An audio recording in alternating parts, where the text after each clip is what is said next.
For those of you who haven't heard us before, this is Dick Liberty, All Things American. You're tuning in with Dick and Dilly. We're two vets keeping it real, okay? We both served in the armed forces. I've served in two branches. Dilly served in one, and we both served in the best one, the Marine Corps. So, hoorah! And speaking of the Marine Corps, I want to start tonight's show with something with Dilly because he's had some bad news, and it's very unfortunate. So, Dilly, you wanna bring everybody up to speed on what's going on? Absolutely. It's always sad when you hear about your service members falling and ones that pass away, and then you hear of ones that are just die of natural causes, and Yes.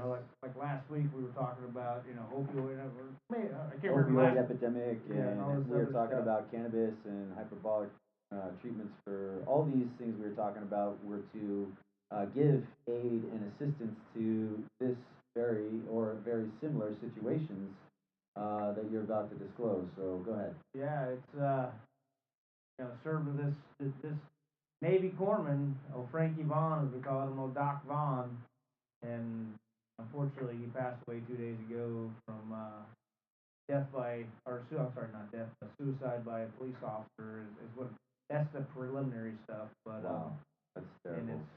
it sounds like he had some problems with some pills, some opioids.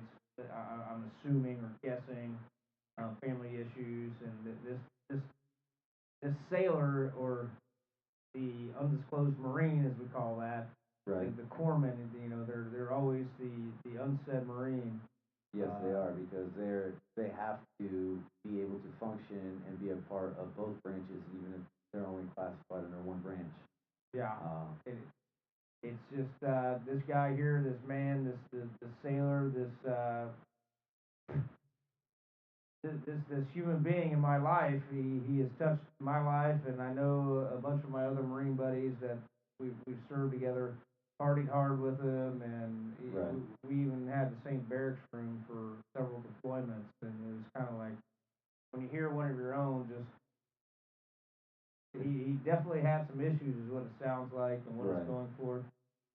Whether or not I've had contact with him over the past several years, when you have Facebook and all the social media sites, you keep on top. You don't keep on top, but you see what these people are doing. These sailors, these Marines, or buddies that you've served with, and whether or not they are doing good, doing bad, whatever, giving words of encouragement. Hopefully, it's better than hopefully, it's good, not bad, but Right. in Right. certain situations, and it just seems like this is one of them situations where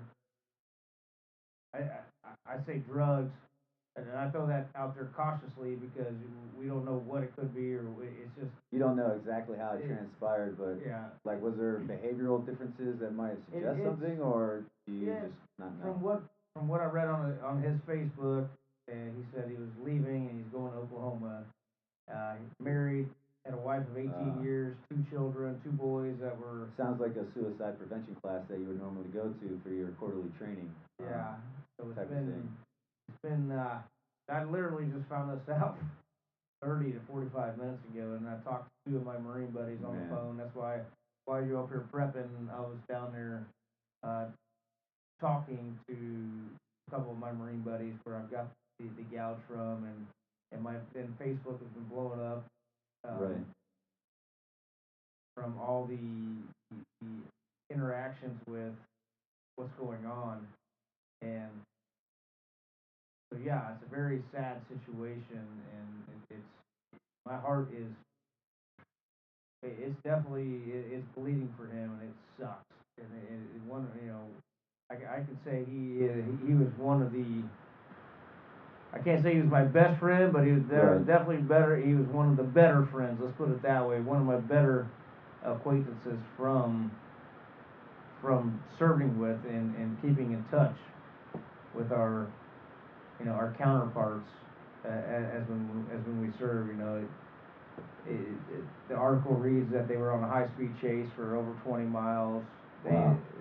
The police officers did a pit maneuver on him, Okay. and he came after the accident, he came out with a pointed at the officers. I don't care if it's an AR-15, I don't care if it's a bow and arrow, Right. or a slingshot, a wrist rocket, whatever you want to call it. You're showing an act of aggression on the officer, and Yeah, and you know, you mentioned today's environment, and especially uh, not just the environment, today's total climate overall, I think is like it it breeds these situations. It manifests absolutely. them, and they sit, and because you know we've talked about it many times, and we talk about everybody talks about it, and there doesn't seem to be as much action going through on everything. You know what I mean? So this is a sad casualty of Absolutely. that war. Yeah, this is the effects of serving, whether you're on a combat tour or just simply being away from your family. This is simply a combat Yeah, KIA to me, yeah. and I feel no different otherwise. And it's you're still getting the volume still Are we low. getting a little volume feedback? Are we good? All right. So I think we should it be good now. it's Apologies. but the overall, after talking, very briefly with my wholehearted brother Kelly Hempel, Gunny Hempel is still active duty. He raised the question as these cops are trained to do certain things, and why, Right. his first initial reaction is why? What was his first thought to shoot? Yeah, Is what he was and what sounds like he first was saying. thing, first thing I say to him is these police officers, and I support them 100%. I don't care if you are a combat veteran. I don't care if Right. you are a convicted felon. I don't care Right. if you are. If you get crashed by a police officer because of you're doing a high speed chase, and if that's the end of it, that's fine. But then at the end of the day, if someone comes out pointing any kind of weapon at Yeah. that police officer, you know the risk here. Everybody knows the risk, and his point behind it was is, well, he didn't shoot first. I'm like, Well, but he came out in a yeah, hostile stance with his weapon. What caliber, do you know the caliber of the weapon, or what did the no, article say the caliber of the weapon? supposedly is AR-15, but we AR-15? don't. That's That's a alleged weapon. yeah, the alleged weapon. So, but it's neither here nor there about the weapon. It's about the person and their action, Yes. and it's very disheartening and very sad that this man has put an IV in my arm, and he obviously had some troubling issues with family. Right. I'm guessing family issues. That's usually the hot topic of why people do certain things is with family. That is true. A lot of it comes from family issues and Yeah. that disconnection that we've talked about many times, and that feeling of isolations that we've talked about so many times too. And then half of the medications that you get put on isolate you even more, i.e. the Yeah. opioids specifically, which is why I'm bringing it up, because this is something that it's all over the news. It's a different type of war. It's like one of the many wars that we have going on in this country right now. It, One of the Facebook feeds I read from his own child was that stop doing pills or I'll never take you back. And when I read that, that's when That's really discouraging. and I didn't really think about it at that moment. I don't have his phone number, or I mean, I can sit here all day long. Oh, I could have done more. I could have done more. But Right. at the end of the day, it was he knew what he was. I'm guessing he knew what he was doing, and it was just one of those situations where I love him, but That's the the results choice of he your made. reactions Yes. are where you are now. Yeah.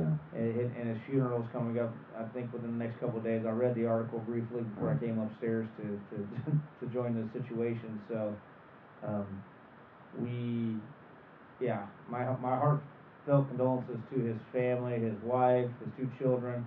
I've Right. actually met his wife, super nice lady. And he kept his family on the low key. He always kept them on the Right. low key, even when we were deployed. I mean, he always talked about them, but he never really. He kept the privacy and respect aspect of it. Yeah, yeah.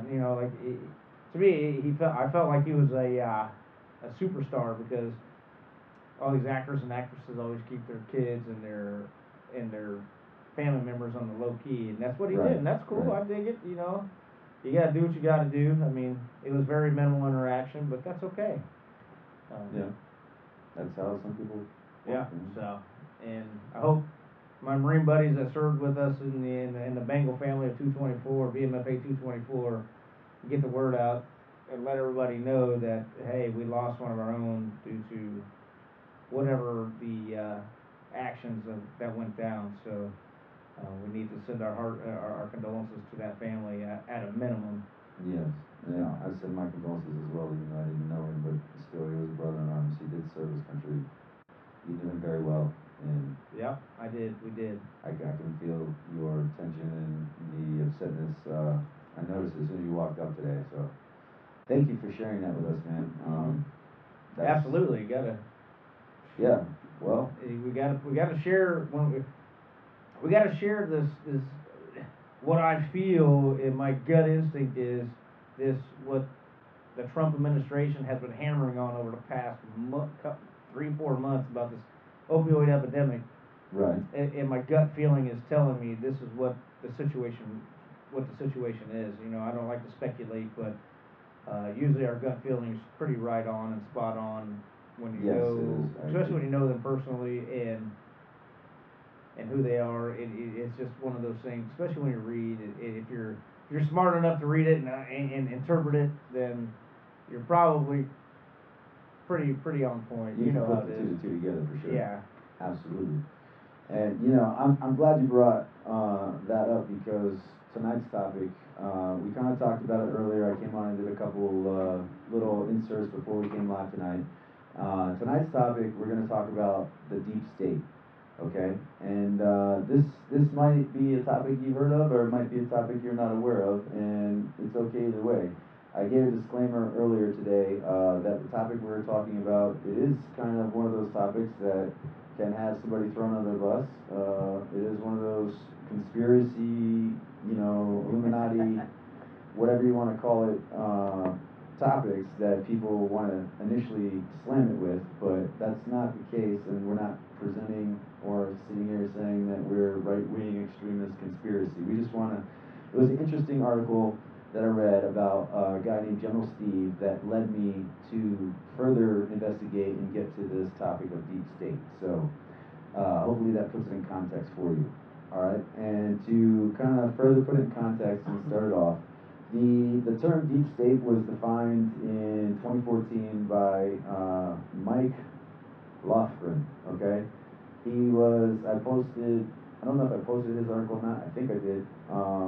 He had a BuzzFeed article that I came across, and the quote that caught my attention was um, he said, "We have a hybrid entity of public and private institutions ruling the country according to consistent patterns, in season and out, connected to, but only intermittently controlled by, the visible state whose leaders we choose." So I don't know why that resonated with me when I read that comment, but I was like, wow, that I see that. I see it. After reading that and then listening to you talk about it, it keeps hitting further and further home with what we want to talk about tonight. And Right. yeah, it's a little hard to understand when you first read it. Now that you read it out loud, it's like it's really starting to process. Okay, okay. Yeah. So. Yeah, this is a big topic, okay, and I kind of address that here. That quote resonated with me because when you look up the term deep state, and you'll see it's used in the U.S. within political science to describe influential decision makers who they can make their decisions and execute their agenda regardless of whose administration is in charge. So the administration can change all at once. Regardless, these decision makers can carry forth their long-term agenda. So when I looked it up and reading this quote, and then reading what he further goes on to say, he says, "My analysis of this phenomenon is not an expose of a secret or conspiratorial cabal.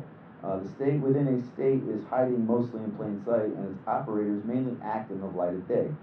He goes on to say that Trump's cabinet makes Bush's cabinet look like a Bosch Flick workers' council. Okay? Now, So I couldn't agree more right now. okay. That right there. We've talked about that separately even absolutely. before we brought this issue Yes. up. Okay. And by the way, our call lines are open if you want to call. You'll see the number. It's been flashing. I'll transition to a different flash here. You'll see the call number will come up.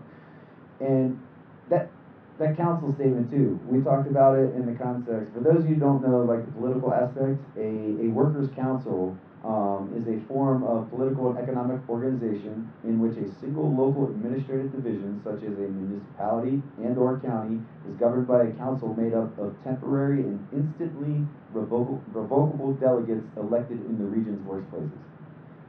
Now, why does that resonate with you when you think of Trump? I'm a normal American, so those are lots of big words. I'm not gonna lie to you. That, I'm sorry about that. But no, it's cool. But I want to connect with who's listening and let them understand that. AKJ, I see you just joined. You missed that I gave a shout out to Frankie Vaughn. Sorry to cut into that situation. That's what Marine buddies we served with. Much appropriate. Thanks for sharing that on Facebook, by the way, buddy. Because you know and I know and all of our Marine buddies, Bengal buddies, we served with him. This is a sad situation, but what goes on with what we just resonated with what you were just talking about is the Trump cabinet. It's just he, in my eyes, my opinion, after all those big political words, I'm going to break it down shotgun style on my terms, is that we have all these people, all these politicians that are in office. Okay. They're so heartily trying to take him out instead of trying to focus on what the real issues are here in America. That is exactly why I brought this up. Yes. Because the deep state is defined as those who have been in the power. They don't like the person of Trump, so yes, they're trying to strip apart everything he's done. He is not your typical politician that plays the role of, all right, let's talk about this. He is a businessman first, and then a politician, last. Right. And this is where his success and failures. He's going to have a lot of failures in the first couple of years. He is. I mean, granted, he's already had a bunch of successes. He's going to have a bunch of failures that go with it, and this is where I believe if the American people will just simply be patient and sit back and look what he's doing. The hiring and firing and firing and hiring. You know what? That's the part I want to talk about, because when we talk about this work council, like Trump, I gotta say, has maximized the efficiency of a work council.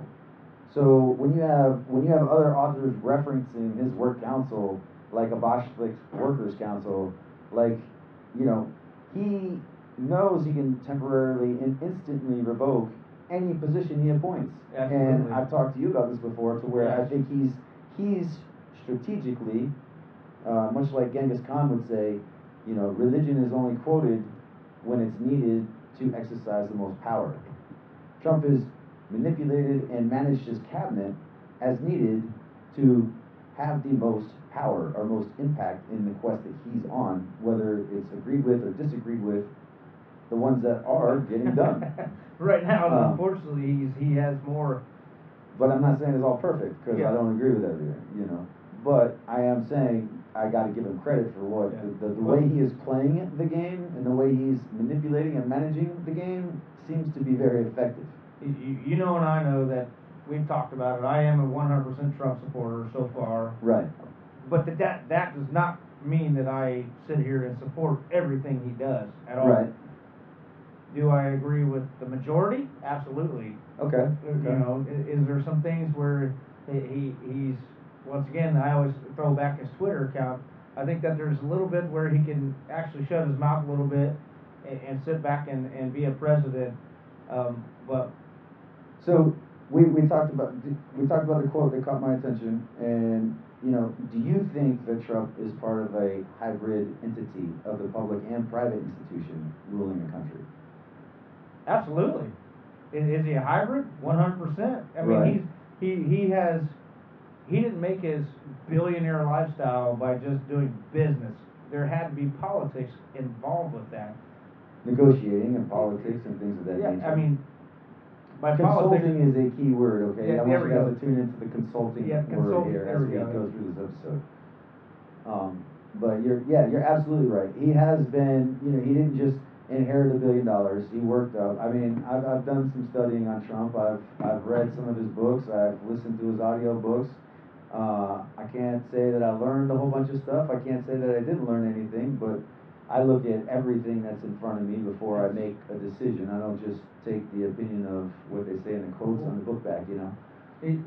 The old saying from a gunny that I worked with, that was one of my bosses as a Lance Corporal. He always told me, after I went to go break big rocks and little rocks and lift telephone poles at correctional custody unit after getting in trouble with the Marine Corps, and I came back, and this gunny resonated with me, and he always said, take the good from the good, or take the good and the bad from each individual person and put it together, and you'll make your own way. Yeah. Learn from everything. Don't just take the good. Just don't take the good, good, good, good, good. Make sure you take the No, bad and you're learn from that as absolutely well. correct. You are absolutely correct. Because I had a similar first sergeant tell me the same thing in the Marine Corps. He said, you don't have to like the guy. You don't have to like him at all. You can want to smash his head in the fucking wall. It doesn't matter. Yeah. But you can take everything you don't like about him and put it in your toolbox so you know not to use it for when you're in that position. And what was awesome about it is, what's up, Mr. McKay, Mr. James? Thanks for tuning in, buddy. Hey guys, welcome to the show. I don't know if you got the bad news yet, but you might want to read your Facebook feed of Doc Vaughn, man, because you served with him too. So, not trying to put out the sad news, but it's there, and I want to make light of it, and let's, we get the appreciation that this veteran deserves. But I lost my train of thought there for a second because you were just informing him on the news, but we were talking about Trump and his failures and his accomplishments. Oh, that's where I was going. Is when I got back from 30 days of breaking big rocks into little rocks. It's called a MAUS. It's called a Marine Air Logistics Squadron. Uh-huh. I was on the air wing side of the Marine Corps. Right. Well, anyway, that they really don't deploy a whole lot, and it's kind of like you're stuck there, and it's kind of right. And so the gunny came up, the one I was just telling us, we had a discussion about, the one I really resonated with. He goes, and he always called me Dilly. Everybody always called me Dilly, no matter if Lance Corporal, PFC. Didn't matter what rank. No, it was always Dilly. I think you owe him money, but was it? Yeah. So he came up to me, he goes, Dilly, you want to deploy? I said, Gunny, I want to get the fuck out of here. That's what I do. I said straight up like that. I said, Gunny, I want to fucking I'm sitting there stagnant. I'm going ape shit. This is why I'm getting in trouble, Right. And he goes, I'm going to send you to the squadron. I said, well, what the fuck is that? I didn't know. You had no idea, right? No, that's when and this is at F-18 base, and I said, wait a minute, F-18s. That's what I always wanted to be, an F-18 pilot. I was a Blue Angel enthusiast. I built model airplanes of that, and then I said, yeah, let's go out there. And I went over there, and Gunny Mason, Bear Mason is his nickname. He's a staff sergeant at the time. He just welcomed me with open arms. And everybody, of course, everybody gets a scoop. Oh, you're the Marine that went to CC. I'm like, yeah, I am. Right. I said, I made a mistake, and yeah, oh yes, I did get that in trouble. That was before I came to the squadron, buddy. So anyway, so we came. Okay. So I came over there, and I was there for about 6 months, and then I approached Gunny. I said, or actually Staff Sergeant Mason. I go, hey, Staff Sergeant. I said, I want to be a plane captain. He goes, but you're a GSE guy, ground support, but you don't do that kind of stuff. I said, I don't give a shit. I'll cross train. I'll do both jobs. Right. He goes, just want a chance. Yeah. He goes, and I was on night crew. Oh my God, we were on night crew. We were working from 3 p.m. till 10 o'clock in the morning. I mean, we didn't get no sleep for 6 straight months. And he goes, so you want to do both jobs? He goes, but your first job is taking care of the equipment that helps out the aircraft. I said, you're fucking right, I do, Gunny. I said, I want to get up in that airplane. I want to sit in that seat. I want to launch these pilots out. I want to change the tires. I want to change that motor. He's like, he took a step back. He goes, okay, and I set the standard for my squadron. They Nice, go, man. he goes, we're going to train this guy, this GSE guy. Well, lo and behold, here now I am, a Lance Corporal, and my boss, because there's two of us, Right. there's just two of us in the squadron. He's a corporal. He just got promoted to sergeant. I just got promoted to Lance Corporal. He was like, he goes, there's, he goes, those are the good old days, I'm telling you. Yeah.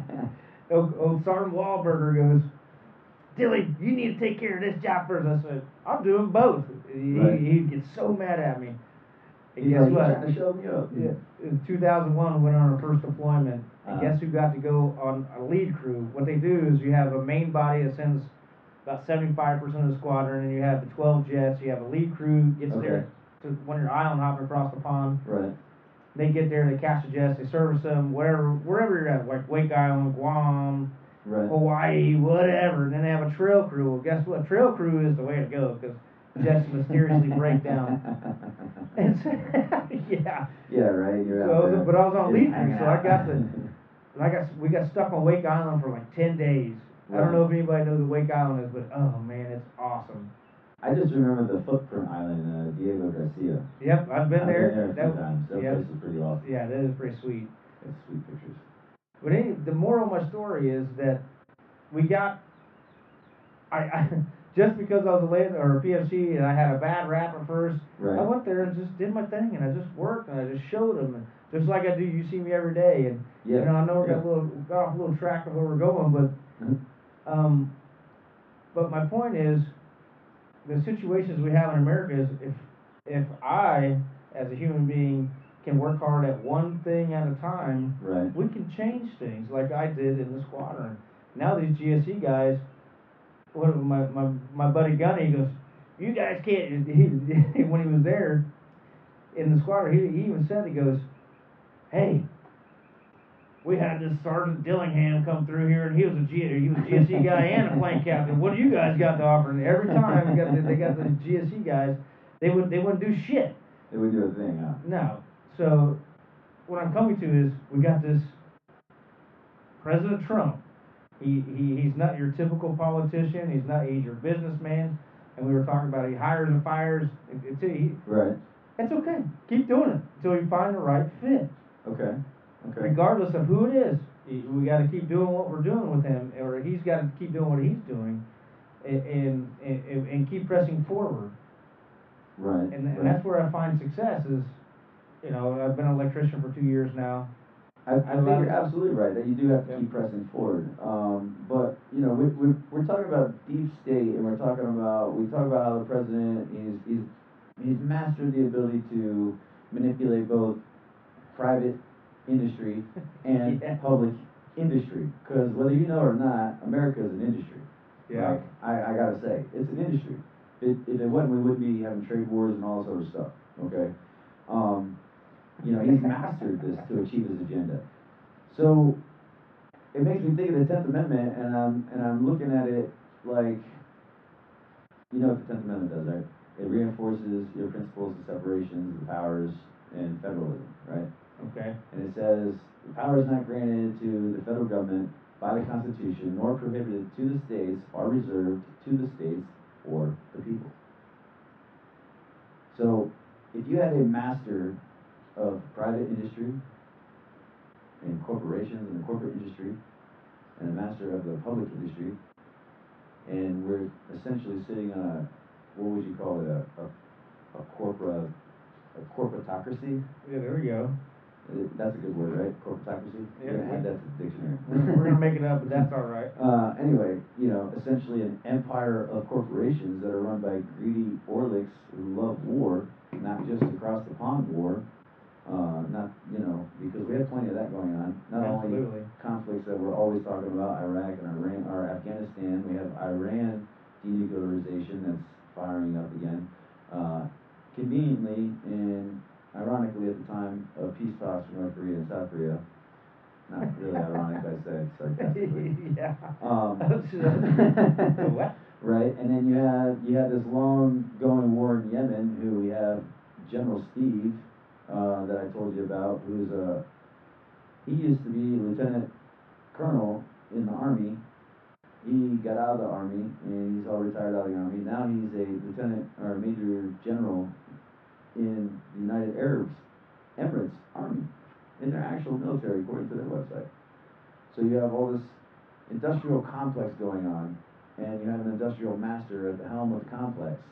And I'm going to switch to a quote because I wanna go over this quote as we talk into this, so you can understand the context of what we're doing right now. All right, so um, we're going to go to this quote, and it says, almost 6 decades ago, President Eisenhower made a warning in his farewell address. In the councils of government, we must guard against acquisition, unwarranted influence.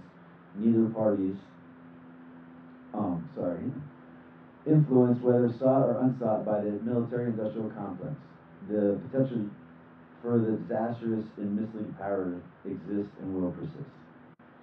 So, what do you think about that?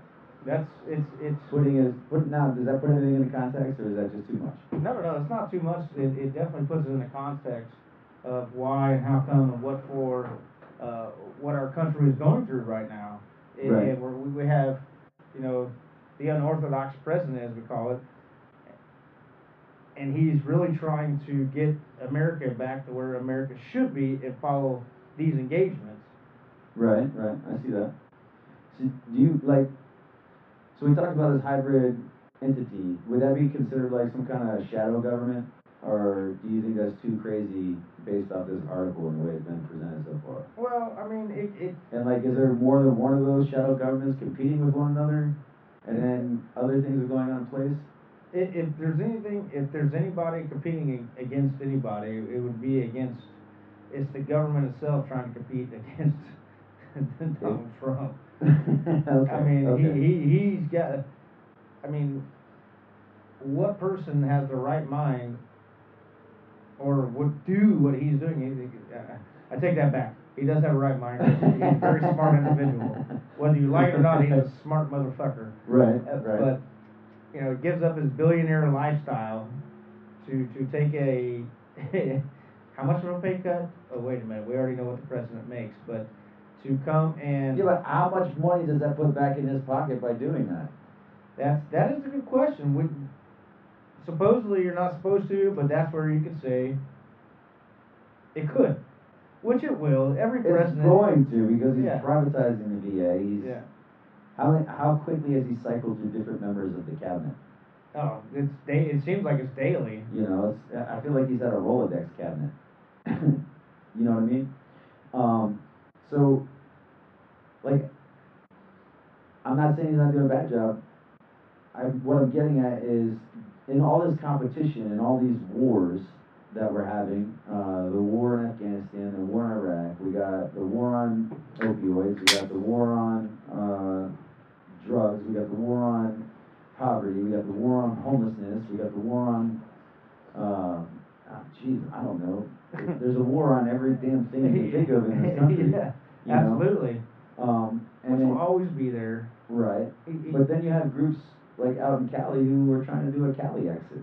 Like, what the hell is that about? Well, these are. Oh man. You know what I mean? Like, what is driving all this to where we have a whole state that wants to pull away from the country, supposedly? Well, once again, it's the politicians that are trying to do.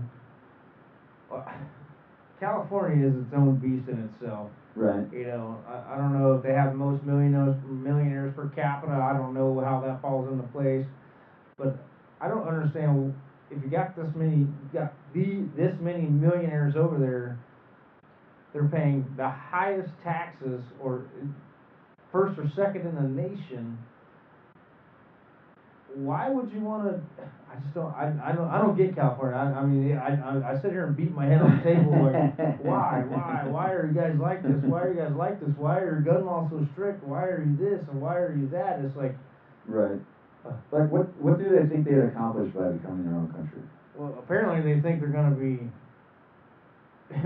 They have their own money, I guess. They think they're going to have their own economic value that they think they can support themselves. I don't know. Maybe they can. Maybe they can't. I mean, there's only one way I could think of that they could potentially support themselves. Yeah. You And think it's agriculturally? agriculturally, yeah, I think it is agriculturally, Yeah. ironically. He said sarcastically once again. Um, Yeah. because like they kind of set the did they kind of set the lead and take the lead in that whole charge in the beginning? I think so. Yeah, You know, we're talking about the medical marijuana stuff, and absolutely, I think they did. and then I know that Georgia just signed into law that medical marijuana can be used to treat PTSD, thanks to an associate of ours. So I think that is one way that they could potentially, if they're actually thinking of a Calexit, following like the Brexit, to do it, that would be the only way they could do it. But all the other stuff that goes in play there, like the infrastructure, the maintenance, the fire, the fight the wildfires, for example, like that cost alone, how are they going to sustain it when they? I guess their main complaint was they're not getting money back from the federal government, and I think that's tied into other areas like with FEMA. There's been an insurance non-payout thing from natural disasters. I think their biggest fallback on the federal government is their sanctuary cities, and they're not following the federal laws. Just like Yeah. there's other states that fall in there. I mean, but it just seems like the federal government keeps throwing so much money at these certain states, Okay. and it's just like, and it's not. I, I think we can I think we can put our money somewhere else other than in these sanctuary cities, and Right, I agree with you. you know. Um, Now, explain a little bit more about the sanctuary city, because I may not be as familiar with it as you. Sound like you might be. The sanctuary cities are where you have your illegal immigrants that can come into. That's what I thought. Yeah, like New York City is one of them. You got Right. Sacramento, San Francisco, Chicago.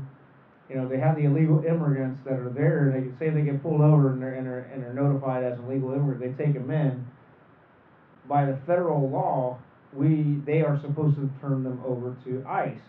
Okay. So they can do background checks and send them Right. back to wherever they came from. Well, these sanctuary cities, they harbor them and they keep them, and then they just release them, depending on whatever law they say they got a speeding ticket. Did the growth of these? I mean, I don't know. Have we done study? I'm sure studies have been done. Has the growth or the protection of these uh, cities been any contribution to or had any influence on the drug trafficking and trading? Absolutely, 100%. Yeah. I mean, that's the majority of these illegals are bringing in the drugs. I mean, I'm just saying that That's the coyote fee, right? Yeah. Basically. And they're using it. I don't know what the term is where they use the illegals. They just the cartels are just sending them. However, they'll pay their families millions, not millions. They'll take care of their families. But you Right. just got to go and carry your 100 pounds of whatever drug it is on your body and go across the border. Whether if you get caught, you get caught. If you don't, you don't.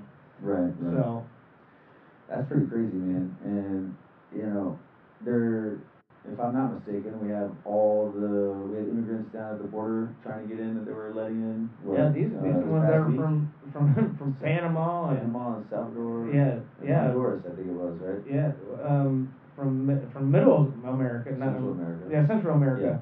And they walked all the way through Mexico, and yeah, they came a long way, man. They went a long way, and they just started processing last week. I'm like, why are we processing these? I don't understand if you don't have any kind of, God forbid, I know I've been to Mexico. Right. And coming back through the border, if I didn't have a military ID or any kind of ID saying that I'm a U.S. resident, guess what? I gotta get processed. Yes, you do. Oh man! And now they're processing these people. My question is, what's going to happen to them? I don't know what's going to happen to them. No, I don't either. Once they start processing, guess what? Now they're using our taxpayer dollars. Oh. This is something that you've been wanting to talk about quite a bit. Yeah, using our taxpayer dollars for free food, free. Now my gears are gonna get grinding here. Speaking of the taxpayer dollars, okay, and under this whole, we've been kind of jumping all over the place here under this topic, deep states, but It's such a big one. That's it, why. it is a big topic, and there's so many different angles you can address with it. So you're bringing up the taxpayer dollars, and because you're a hardworking taxpaying citizen. 100%. Do you think, because I had this idea today, I was like, man, you made a comment about welfare, and that was, I know it grinds my gears this week, that damn welfare, I'm gonna talk about that. So I was sitting there, when I'm writing the whiteboard for the show, I was sitting there and I was like, I wonder if this would bring with Dilly. I was like, is welfare the American version of the way the Romans used to appease the mob? Probably. I mean, yeah. I mean, I can see why and how come and what for. I mean, to shut them up and let them do their thing. Right. And that's what I feel like's going on with welfare. It's like it's over the past 2 years now that the administrations have changed, the welfare recipients have gone down, Okay. and it's gotten better. Now it's getting better regulated, and that's great. But illegal immigrants shouldn't be able just to come into America and get free education. They can't just get free room and board. They can't get free this and free that. It's like, no. Not illegals, no. No, not illegals. I want to stress illegal immigrants. I don't care. Illegal. Yeah, you come up here illegally. You do your, and I know I could say it. I couldn't even imagine how hard it is to get a green card from whatever country they're coming from. I'm sure it's a lengthy process. I haven't done any full research on that. Half the governments don't even process the green cards to let them out of the country. See, that's where. I don't that, know that, how that. That is a connected, syndicated network in a lot of different regions, from my understanding. And I've been through multiple countries in South America, and a bunch of different other places. But some of them, it's their system is way different and controlled with the money and a majority of corruption and other things like that. It's all about survival down there. It's about the inequity is ridiculous, and how it's managed. So I imagine. I mean, I understand the majority of these people that are trying to come into America illegally want to do it legally, but they don't have the means or ability to do it. They don't have the funds. They don't have this. They don't have that. And this is where, when they're coming up, and the U.S. is processing them, like Donald Trump said the other day.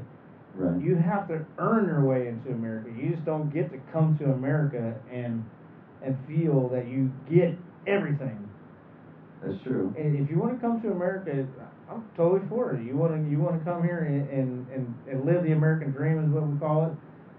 That's fine, but you're going to earn it. You're not just going to walk up here and take my tax-paying dollars, your tax-paying dollars, my wife's tax-paying dollars, my children's tax-paying dollars. That's where it doesn't work that way with me. Right. No. And if anybody else believes otherwise, I'd like to sit down and have a talk with you. So let's talk about this. You want to talk about this? I'll debate it with you. Let's debate it, and let's see what really. If you're okay with illegals coming up here, and okay, that's cool. Yeah. Harbor them in your house. We're being explicitly clear on illegal immigrants. Yes. And I want to clarify a little further, because that doesn't imply that all illegal immigrants are bad. No, absolutely not. That's not what we're saying, because I think there's plenty of ones who, like we talked about, don't have the means, can't do it, but they try to make it happen. I know not all of them do. So it's like everything else we ever talk about. You got your 10% who makes it horrible for everyone else. So we got the war on immigration, we got war on drugs, we got all these wars going on, right? And I just want to mention the lines are open again still. It's 386-682-7278 if you want to call in. I know they've been flashing on the screen. If you have something to say or you're getting excited about this topic, feel free to call in. 386-682-7278. So the immigrants, we have a big problem with that, and we're talking about the inequality of life, because why else would someone want to come here? Why else would anyone want to come here? They want to come up here because they know that their quality of life is going to be a billion times better than what they already They're have. gonna have a great increase in quality of life, right? As soon as they cross that border and start getting processed, their quality of life has changed. Yeah, just on the emotional scale and the Yes. psychological scale, it's a monumental change. It's a change of great magnitude, you know. So, bringing up this inequality and the quality of people's lives, do you know what a genus is? Do you know the genus? What it is? No, I don't. I mean, we talked about it briefly for a minute, and now Well, this was actually something that I wanted to hear about. okay. The genus is just another fancy word for inequality. That's what happens when you have 14 institutions that get together. Really smart dudes, really smart dudes. All right. One of the institutions was Washington State, and they did a study and conducted a study on a global genus, the global inequality scale, and they found in 2016 that the global genus was roughly 81%. That means the global inequality scale, the scale of inequality across the globe in all these countries, is nearly 81%. That's a pretty big number. Yeah, that's pretty. That's an atrocious number to me. Like if you look, you're familiar with history? I know you are. And you look at history, and their study basically compared inequality rates throughout pivotal points in history. And the higher the inequality rate in that history, the closer that part of civilization was to crumbling, having a state breakdown or a basically a global breakdown in their environment. You know, so this basically the study that they did to get the number 81% as a global genus said it means that the United States has one of the highest, and I quote, one of the highest levels of inequality in the history of the world. It's a fact that worries Kohler, professor at archaeology and evolutionary anthropology at Washington State. He was part of the ones who conducted this study and reviewed it. Highest level of inequality in the history of the world is 2 years ago, as of now. How crazy is that, man? Well, I mean, it I believe that. I mean, even though Yeah, I mean, I believe I, it. I, That's totally believable. and you see all this stuff that's going around in in Africa, the slavery and what's going on there, Right. and sex trafficking and all the other stuff. I'm just I throwing. mean, all of that's going on here too. Yep. It's going on here too. And Not and, just and, it's and, going it on feels everywhere. and it feels like it's not highlighted as much here as it is No. over the pond, is what we call it. Yeah, across the pond. I agree with you. It's kind of like hey, look at my shiny object over here. Here's all your problems: the war on opioids, the war on child abuse, the war on CPS, the war on uh, prostitution, the war on homelessness, the war on everything. Yep. Everything is a war. Everything is prefixed with war. So of course it's going to keep your attention diverted from the things that are going on. Now, do you think that's because? See, this is one of the tough questions: is why, how come, and what for? It's like, why are the mainstream medias protecting everything else? I say protecting because they're showing everything else across the pond, but they're not throwing. They throw tidbits of Yeah, around little tidbits, little but yet 15-second interviews or yeah. little 15-second mentions, and that's it about positive stuff, about good stuff, or about the bad stuff that's actually happening here. If I'm not mistaken, there's pretty good sex trafficking in the state of Florida. I know there's I multiples. The opioid, that's another collateral damage, it's another casualty of war from the opioid crisis. the sex trafficking coming from I'm guessing from Cuba, Puerto Rico, all these Caribbean islands. Caribbean islands, yeah, they're it's I don't even know what the numbers could be. Nobody really can probably really understand the numbers. No, not at all. But we have all these actions going on, and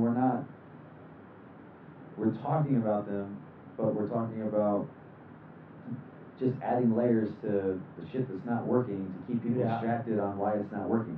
It's basically like this shiny thing here, and these agendas are keeping us gridlocked in the same perpetual state, while whoever's doing anything else is making off what they need. Yeah. Um, I don't know. What makes the biggest priority is probably the biggest question. We have to tackle, as the United States has to tackle, you know, the largest priority. What would be the largest priority? That's the biggest question. What is the biggest priority? I think one of the largest priorities is diminishing the inequality rate or the genus here in the United States. You know what I mean? Yeah. Because if we don't do that, I think if the genus gets too high in this state, we're gonna experiment another collapse. You know, it's gonna be, well, we might not experience a collapse. We might experience a revolution because this is like a manifesting time right now that invites things like revolution or invites things like economic collapse. It's kind of like the housing and mortgage market collapsed. When was that? 2009 or 2008? I don't remember exactly. Yeah, too far back. Yeah, it's kind of like the same thing. That was a financial collapse, but people knew about it well ahead of time. They just didn't react to it. So, how long do we let these situations sit and manifest? Do you feel like there is talk or, people wanting to start a revolution here in this country? I mean, aside from the crazy right wing people. Not, I mean, I really haven't heard anything about that. I mean, if there's a revolution, I mean, we have these groups, the militias that are, in the mountains of North Dakota and South Dakota. And more places than that. Yeah, absolutely. I mean, that are notoriously right. the ones that aren't out there openly, but I don't think that I don't see a revolution unless. Is that because you don't see it on TV? Yeah, or the newspaper, Because maybe this or revolution won't come on or, the TV. Yeah, or Maybe there's a revolution happening right now that's not on the TV, it's not in the press, but it's happening right now. Yeah, could be. I don't know. I'm just asking because when you like, I think that's not even. I don't know. Asking is to me is bad. I think assuming it's okay to assume certain things, and I think this is one of them safe assumptions. Yeah, absolutely. Well, I mean, I I find your comment interesting about how you don't think there's a revolution or you don't feel there's a revolution or anything going on. And I made the comment about it's not going to be on TV. It's not going to be a revolution that you're going to be like, hey, after this commercial break, more Yeah. things from the revolution, sponsored by Billy Budweiser. Mm-hmm. It's not going to be that kind of thing. I think it's going to be more of a silent type of revolution until a time comes, if and when a time comes, that they feel it would be appropriate to leave this out. The one that I can think of right off the top of my head that a revolution tried to start was Antifa. Yeah. I mean, is Cali Exit a form or style of a revolution brewing? What is it? I'm sorry. The Cali Exit we talked about, where they're. Oh, the California exit? Yeah. Absolutely. Is that a form or style That's absolutely of a form of revolution. So, like, what happens? How is that handled? How is that approached? I mean, granted, this might not be the most serious or well-connected guy, but he's speaking and things are put into motion in law. They're drafting a bill that's going before federal court. That's kind of like, because that's why I find your comment. I don't know if there's a revolution going on or there's potential interesting because it kind of talks about the inequality in and of itself because different classes, different structures, different hood news that you're involved with. That's what you use hood news. But different hood news because your neighborhood is different than everyone. Like you're not all the same as your friends. So yeah, different perspectives on seeing it like that. So how many are sitting with the same perspective that I don't see any of this happening because it's not on TV, that is happening right behind closed doors or right in plain sight? Is there such thing as a positive revolution? There is a positive revolution. That's probably why I feel inclined to bring it up because if there is a revolution going on right now, I would hope that we could positively influence that for the good that we want, not make it into another war because we have enough of that shit going on in this country. I was getting ready to tell you that I think we have a mini revolution between you and I, trying to interact and get the positivity back in our communities. Yeah. Starting with Hood News Global. Right. Look at us, a mini revolution of two biker-looking dudes rolling up in the hood. Right. And saying, hey, we want to be part of you guys. We want to help everybody. This is where I was asking about the positive revolution and not just a negative revolution. Right. So, I mean, you're describing a positive revolution, yes. How do you maintain the traction on that revolution? The positive revolution? Have we? No, I said, like, what are you asking me with the positive revolution? My question is there such thing as a positive and negative? And I gave our situation. Right. I guess it really wasn't a question. It's more of a statement. Okay. That is there revolutions going on? Absolutely. Yes. Now, is there some secret ones going on? Absolutely. Yeah. Yeah. I definitely don't know about. I mean, you may know of some that. I can't confirm or deny that I know of any of them. I'm not claiming that I know that stuff. I'm not a conspiracy guy, but I do see things that are going on, and my brain works differently than yours. We've established that, like, I don't know how long ago. Over a year ago. Yeah. But the point of the deep state. I'm not saying that there's a secret ghost organization working in the shadows. I'm not saying there is one. I'm not saying there isn't one. I'm saying there are convenient coincidences that line up at specific seasons during specific times that give you the results that you would anticipate, So, like we talk about, you wanted to bring up the denuclearization of Iran, and Trump standing on how he's giving them ultimatums and the sanctions are going to get heavier if they don't follow what he's outlining, right? They're not willing to come to the table to negotiate with what he's outlining, right? That's a good thing. That's a positive thing. What are other things going on in that region that are indirect influences from that thing? Like, who's associated with that? Who does Iran reach out to? They reach out to North Korea, Syria. They reach out to China. They reach out to Russia, absolutely. And the timing on that happens to coincide when you have the most public attention on Mr. Trump and his accomplishments and his accomplishments with the North Korea and South Korea peace treaty and bringing them to the table and having them meet. And then you have the sly remarks from Kim Jong-un saying, don't mistake my kindness for weakness. Yep. And anybody who's been in the service heard that shit 100,000 fucking times. You know what I'm saying? So live and die by it. Exactly. With all of these, like, do you get where I'm coming from? Absolutely. With what I'm saying now. This is where, because I look at it tactically. When I'm taking an objective, I need my most tactical logistic staging point. And that's as much as I want to. I know people are going to say, well, Trump is using this to the T right now. I know. And it's phenomenal. You can sit here and watch him use these chess pieces, these pawns, and look at it. I mean, you have Kim Jong-un that's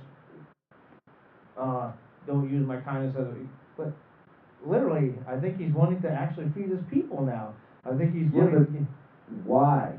Where's the benefit now for him? What happened behind now those he's doors to make this to go down? Now, to me, he comes out and that country is so brainwashed by communism, is that if he comes out and shows that he has actually a little bit of remorse and compassion towards his people, guess what?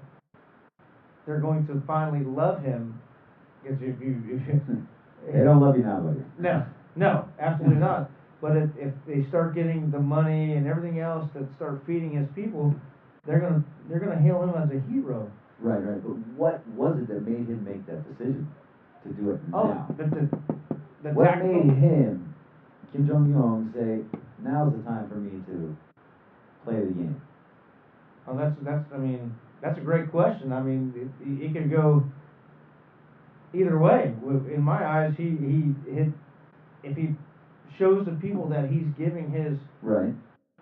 his all to his country instead of No, I get murdering that. people Yeah, yeah. and which But like 4 months ago, giving his all was having the biggest bomb. yes Fuck yes yeah. You know what yep I mean? Like, absolutely now I'm just wondering what was the pivotal change, or what happened over here that had indirect influence to make him switch his position to come to the table.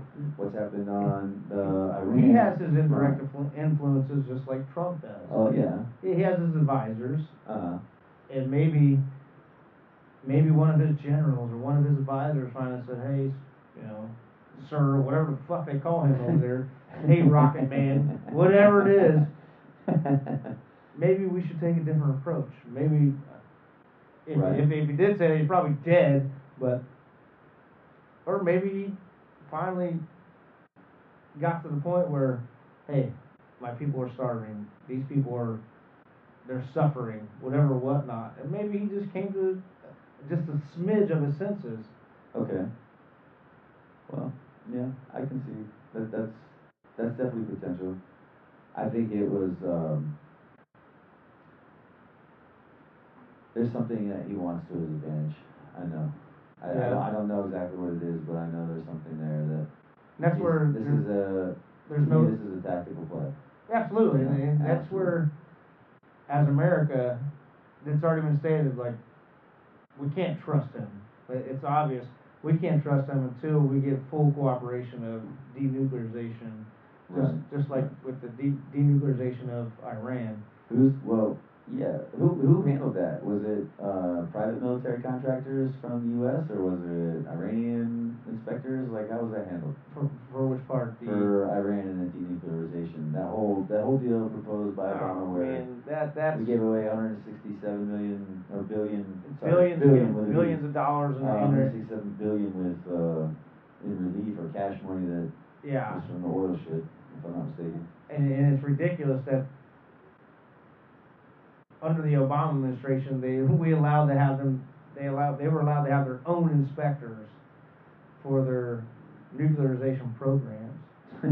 It's like, wait a minute, Right. because they wouldn't let UN in there. They wouldn't let the United Nations in there and inspect. No, they wouldn't. So it's kind of crazy. Like, why? How come? What for? Why wouldn't you let them in there? Well, obviously they're hiding something. They're going to do this. They're going to do that. And Yeah. that's the reason why this whole deal with Iran is why the U.S. backed out. And you know there is a potential for war, Oh and yeah. Trump Oh yeah. and Trump is okay with that, and because Yeah, he he is knows, okay with that. and I'm okay with that because we as a country we know that we will crush anybody at any moment if need be. Yeah. So, To what end though? Like, to what end? yeah, To, this is where this is where are it we? gets sketchy to what end. Oh, Yeah, that's a very bold statement. Like, yes, you're right. We could crush a country, but I mean, there are countries that can crush us equally as quick. yeah, I do Um, agree. so to what end do we have this continue? Like, why do we need to keep pushing this shit? We have there's so many, like, in the military industrial complex. Right? You have so many independent contractors. You got like the guy Steve we talked about, Steve Trudeman earlier, who has spent most of his professional life as an officer in the army. He can go overseas and serve with United Arab Emirates. Okay, that's on their UAE government website. He commands their military helicopter branch during the time when the country is fighting over the world's deadliest conflicts in Yemen. It's got over 1 million people with cholera, 8 million people with the risk of starvation, 5,000 children dead or wounded. Right? This general is accused of some war crimes during this thing, being the military helicopter branch commander. So you have this kind of stuff going on as independent contractors in these, again, Yemen, another specifically strategic location. Um, do you remember Operation Southern Watch and all that stuff that went on? Yep. Yeah, I think it still goes on, if I'm not mistaken. So you got all of these contractors in place and you're all in these target places, like, to what end do we, how much of it's too much, how much of it, to what end do we push us to not have a nuke? I mean, That is the question. I mean, we just that's deep. I mean, I don't know. I don't have that answer. I don't have a correct situation for that type of question because it's deep. I mean, yes, it is. and that's where I hope as a voting American that we put the right people in the right place to make the right decisions. Yeah, but every other time you turn on the news, you hear about the broken system. Yeah. So, Yeah. I don't know if we're doing that quite right. Yeah. All right, well, I think that was enough, 1 hour of enough deep talking craziness right here. We're going to go ahead and take a music break. We'll be back to you guys in about 15, 20 minutes. I hope you enjoyed the first part of the show, and thank everybody for watching. We're powered by the News Global, and we're just two vets keeping it real, man. Went on a little deep tangent, started off heavy on the show, but come back on the second part, will be a little bit lighter, a little bit more fun. All right, so you guys enjoy the Yeah. music, and we'll see you in a bit. Take liberty, all things American.